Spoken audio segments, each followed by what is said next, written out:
I wish you a Merry Christmas. I wish you a Merry Christmas. I wish you a Merry Christmas and a Happy New Year. I wish you a Merry Christmas. I wish you a Merry Christmas. I wish you a Merry Christmas and a Happy New Year. Coucou mes ladies et mes gents et bienvenue à ce qui sera certainement notre dernière vidéo de l'année 2021. Youhou! Je suis très heureuse de vous retrouver encore pour un nouveau partage, une nouvelle exhortation, une nouvelle vidéo. Et la vidéo d'aujourd'hui sera une vidéo particulière parce que ce sera un question and answer, Q&A, comme on le dit très communément ici sur YouTube. Donc, ici, j'ai quelques questions auxquelles je vais répondre pour pouvoir vous permettre de mieux me connaître, d'en savoir un peu plus sur moi et peut-être ça pourra encore renforcer cette connexion qu'il y a déjà eu entre vous et moi. Et donc, cette vidéo rentre dans le cadre de la célébration des 1 an de la chaîne. Comme je vous l'avais dit, je vous préparais des vidéos spéciales pour nous permettre encore de mieux nous connaître, de mieux nous rapprocher. Et donc, c'est ce qu'on va faire aujourd'hui. Et si toi, tu passes par ici pour la première fois et tu te demandes, mais qui est celle-là? Moi, je suis la Queen Esther B et ici sur ma chaîne, je partage ma foi à travers mes expériences de vie. Je partage l'évangile et je te montre un tout petit peu de mon style de vie chrétien. Donc, si ce type de contenu t'intéresse, n'hésite surtout pas à t'abonner, à cliquer sur la cloche de notification pour recevoir une notification à chaque fois que je posterai une vidéo. Et surtout, n'hésite surtout pas à aller regarder les autres vidéos de cette chaîne. Ça pourra te donner encore plus d'envie de cliquer sur ce bouton. Voilà. Donc, sans plus tarder, rentrons dans le vif de la vidéo. C'est parti!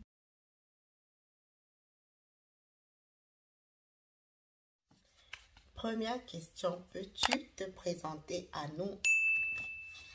Bon, moi, je suis Esther Flore BT, épouse Bébine, d'où le nom de ma chaîne Queen Esther, parce que mon prénom Esther vient de celui de la reine Esther de la Bible, et B ou Bi, c'est juste l'initiale de mon nom de famille et même de mon nom d'épouse. Donc, est-ce que je dois vous donner mon âge?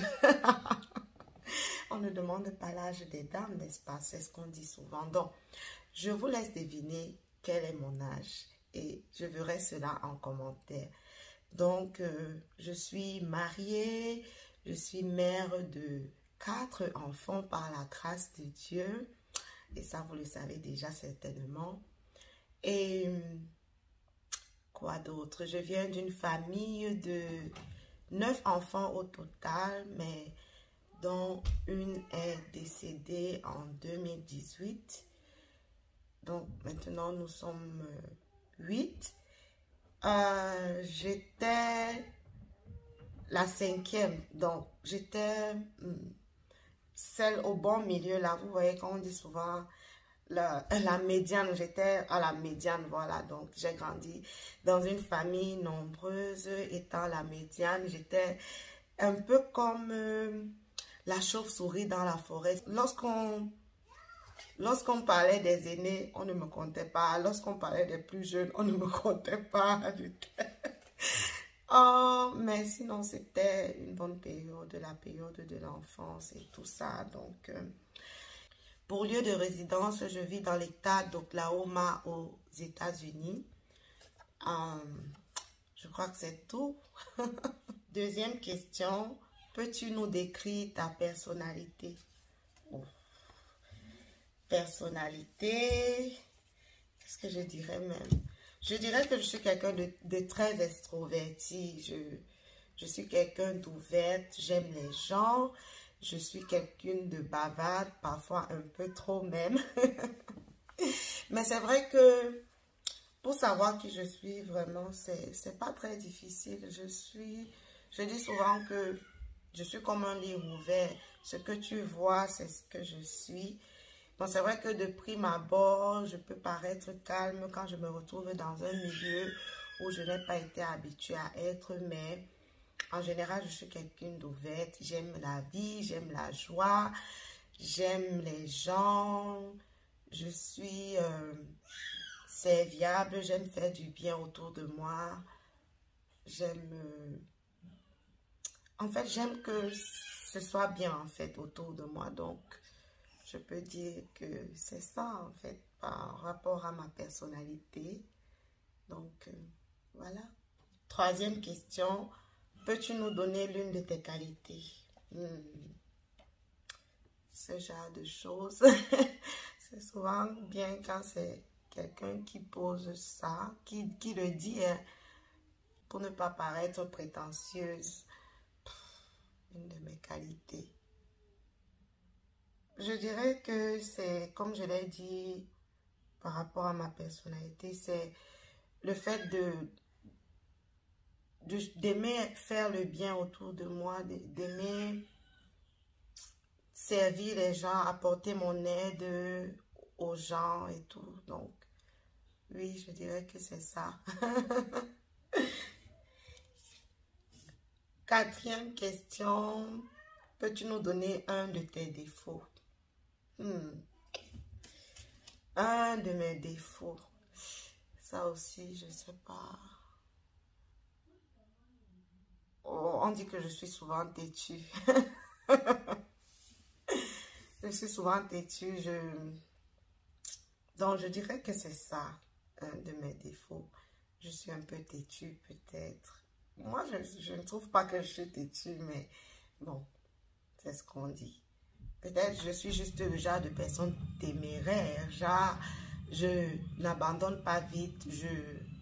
Je fonce quand j'ai une idée en tête et que je suis sûre que c'est bien. J'y vais, je fonce. Cinquième question. Pourquoi avoir choisi de vivre aux États-Unis? Vivre aux États-Unis n'a pas été un choix, à vrai dire, pour moi. C'est plus quelque chose qui s'est, comment je peux dire, imposé parce que mon mari vivait déjà ici. Donc, il a fallu bien que je puisse le retrouver ici. Donc, c'est ça, quoi. Je n'ai pas choisi de vivre aux États-Unis, en fait. Peut-être si je n'étais pas mariée avec mon mari, je ne serais peut-être pas là ou peut-être que si, je ne sais pas. Mais bon, comme je l'ai dit, c'est ça qui m'a fait être aux États-Unis. Sixième question. Que fais-tu dans la vie et pourquoi avoir choisi ce métier? Bon, pour le moment, je ne fais rien comme métier, mais je suis étudiante en école d'infirmier. Ici, on parle de nursing. Donc, pourquoi avoir choisi cela? Parce que au final, ce sera certainement ça mon métier. Parce que depuis toute petite, j'ai toujours rêvé de travailler dans le domaine médical. J'ai toujours voulu travailler. Peut-être ça vient de cette qualité-là de toujours vouloir faire du bien aux gens, de toujours vouloir aider les gens. Mais en fait, c'est ça. Depuis toute petite, j'ai toujours voulu travailler dans le domaine médical. Et dès le départ, mon objectif était d'être médecin.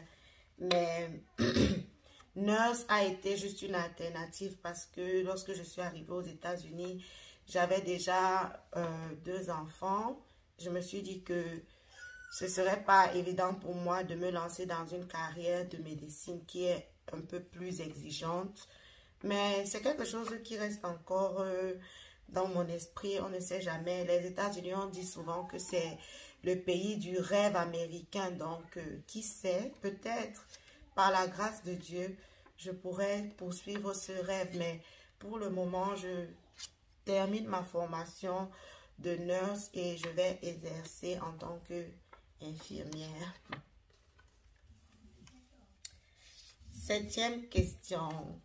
Quels sont tes hobbies?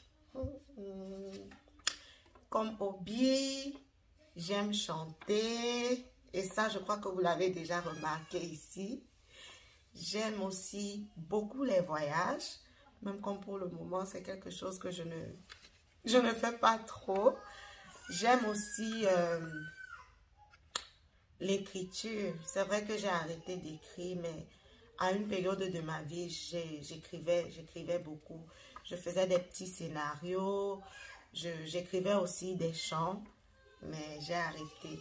Et peut-être dans une vidéo prochaine, je vous dirai pourquoi. 8e question. Quel est ton plat préféré? Mon plat préféré, c'est un plat du Mbam, une région du Cameroun dont je suis originaire, et c'est le coq avec les taros. Mais pas le coq sucré, parce qu'au Cameroun, il y a différentes façons de cuisiner le coq. Chez nous, on ne met pas de sucre et on met du poisson fumé, on met de la viande. En fait, on y met tout ce qu'on veut. Donc, c'est ça. C'est mon plat préféré. Surtout lorsque c'est fait avec du pistache. Un peu de pistache, pas d'arachide. Et là, avec du taro, les bons mets taro là. Hein, pour ceux qui connaissent bien. Ça, c'est mon plat préféré. Et ça me manque vraiment parce que ici, là, c'est vrai qu'il y a le taro. Mais c'est pas comme le taro du Cameroun. En fait, la nourriture ici, même si tu prépares ça comment, même si tu assaisonnes ça comment, il y a une différence. Je ne sais pas pourquoi. Donc, vraiment, vivement que je retourne au Cameroun pour manger du coq avec le taro. 9e question. Quand es-tu né de nouveau? Je suis née de nouveau, je crois, en 2004. C'était mon année, l'année où je faisais le probatoire. Et il y avait un groupe de jeunes chrétiens qu'on appelle le GBEC au Cameroun. De groupe d'élèves et étudiants chrétiens, je crois que c'est ça. Et ils étaient venus faire une campagne d'évangélisation dans notre ville. Bon, ils avaient des camps de vacances. Et c'était dans un camp de vacances dans notre ville. Précisément, ils le faisaient dans mon établissement à cette époque-là, qui était juste en face de chez moi. Ce qui fait que j'étais allée pour voir ce qui se passait. Et c'est là que, malgré que j'étais déjà chrétienne, que j'allais à l'église, je n'avais pas encore confessé de ma bouche le Seigneur Jésus comme étant mon sauveur. Donc, c'était à cette période-là, j'étais allée voir ce qui se passait, que j'avais rencontré un jeune qui m'avait parlé de la parole et qui m'avait dit qu'il était important pour moi de pouvoir confesser que le Seigneur Jésus-Christ était le sauveur et le Seigneur de ma vie pour pouvoir expérimenter la nouvelle naissance. Et c'est ce que j'avais fait. Mais jusqu'à ce moment-là, je n'avais pas encore eu véritablement de relation avec le Seigneur parce que malgré que j'avais confessé, excusez-moi, malgré que j'avais confessé Christ, j'avais continué de vivre comme je vivais avant. Je n'avais pas une mauvaise vie, mais je ne mettais pas forcément Dieu au centre de tout ce que je faisais. Donc, je considère que ma vraie relation avec le Seigneur, j'ai commencé à la développer vraiment dans mes années d'étudiante. Et ça a commencé lorsque j'avais fait cette prière-là. Pour ceux qui ont vu mon témoignage que j'ai fait, cette prière où j'avais demandé à Dieu de se révéler à moi. Je ne voulais pas le connaître par rapport à ce que j'avais appris à l'église ou ce que mes parents m'avaient dit de lui, mais par rapport à ce que lui-même m'aurait révélé. Et je crois que c'est là que ça a commencé pour vraiment prendre un pic en 2017. En 2017, donc je crois que c'est un peu ça. Donc j'ai reçu le Seigneur en 2004, mais j'ai vraiment développé ma relation avec lui à partir de 2017. C'est ça.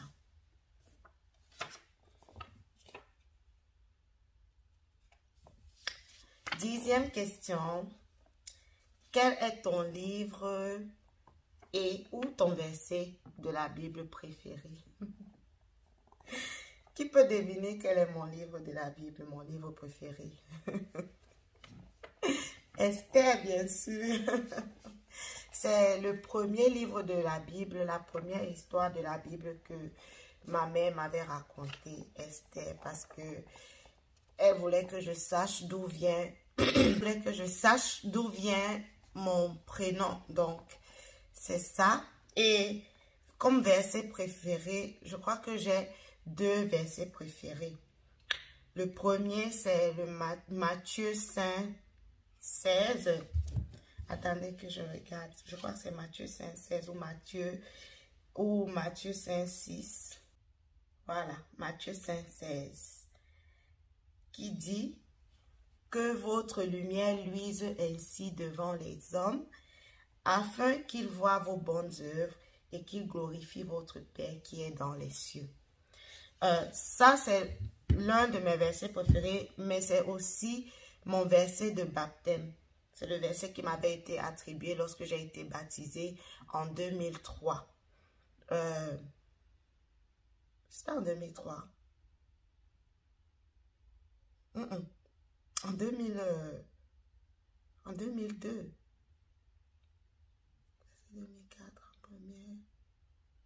Oui, en 2002, lorsque j'ai été baptisée en 2002. Je crois que je faisais la classe de troisième en 2002. Et c'est ce verset-là qui m'avait donc été attribué. Et je l'aime vraiment parce que ça, c'est un peu comme un leitmotiv pour moi. Je pense que toute personne, Dieu a mis en chacun d'entre nous quelque chose que nous devons laisser exprimer. Et avec le fait que nous croyons en Christ qui est la lumière, Christ vit en nous et sa lumière brille en nous. Et nous devons pouvoir laisser cette lumière, lui, à travers les bonnes œuvres que le Seigneur a préparées d'avance pour nous. Et ainsi, lorsque les hommes verront ces œuvres-là, ils pourront croire au Dieu que nous servons. Ils pourront le glorifier. C'est pour cela que j'aime vraiment ce verset. Et mon verset préféré suivant est celui d'Ésaïe 40, le verset 31 qui dit, laissez-moi, j'ai pas envie de réciter ou de paraphraser, j'ai envie de vraiment donner le verset tel qu'il est.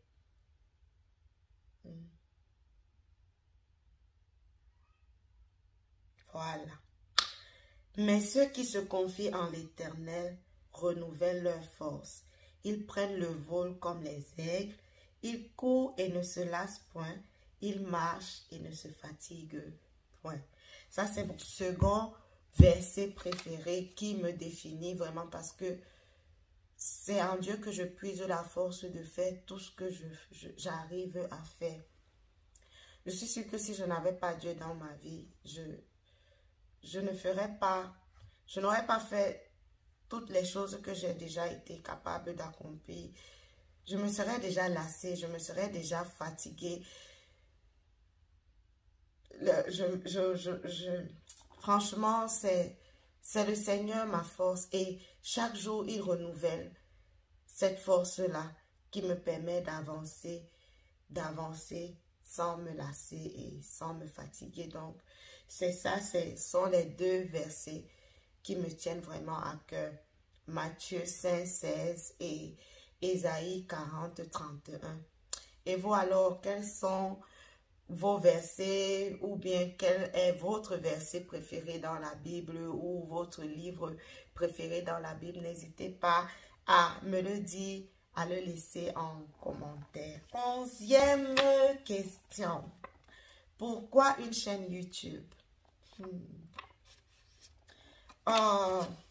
Pourquoi une chaîne YouTube? Parce que Dieu avait mis ça dans mon cœur. C'est vrai que je ne me suis pas lancée au moment où j'ai commencé à sentir le désir de me mettre à YouTube parce que je n'avais pas encore cette conviction-là. Mais après une période où j'ai été un peu dépressive, je suis sortie avec de nouveaux objectifs, une nouvelle façon de voir les choses, une nouvelle façon de penser.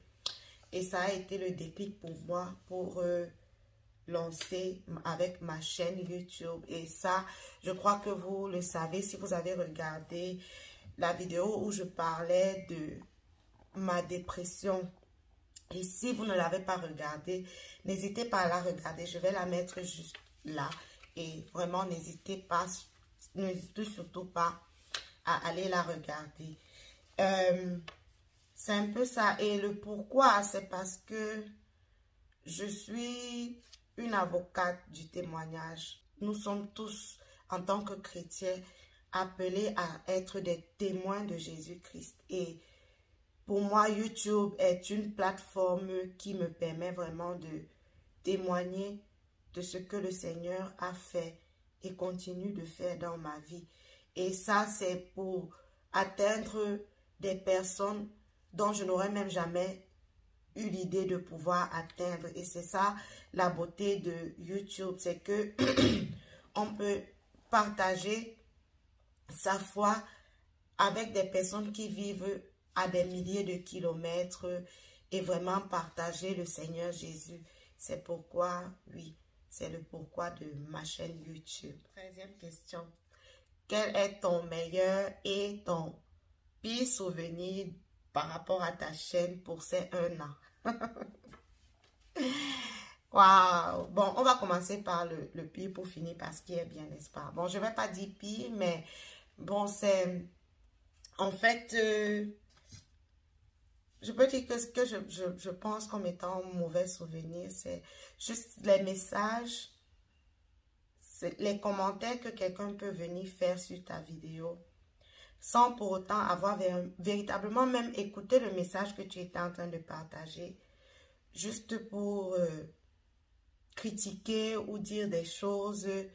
Et lorsque tu vois le commentaire, tu te rends compte que la personne n'a même pas vraiment lu, la personne n'a pas regardé la vidéo dans son ensemble. Et je trouve ça vraiment dommage.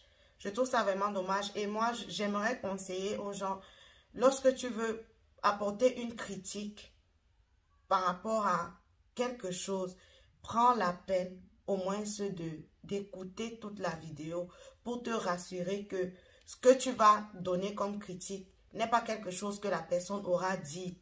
Ou bien, en fait, ça ne va pas aller contredire quelque chose qui a pourtant été dit. Je ne sais pas un peu si vous comprenez. En fait, tu viens critiquer et pourtant, en ayant écouté la vidéo, tu aurais compris que la personne avait détaillé la chose et que ta critique n'aurait servi vraiment à rien. Ou bien ce genre de commentaires que les gens peuvent venir mettre sur des vidéos juste pour blesser et tout ça. Je crois que si vous êtes aussi youtubeur, vous avez peut-être fait face à ce genre de choses. Pour moi, je dirais, j'ai eu ça une seule fois, Dieu merci. Et c'est vraiment la seule chose que je peux dire qui a été mon pire, mon pire souvenir par rapport à ces 1 an sur ma chaîne.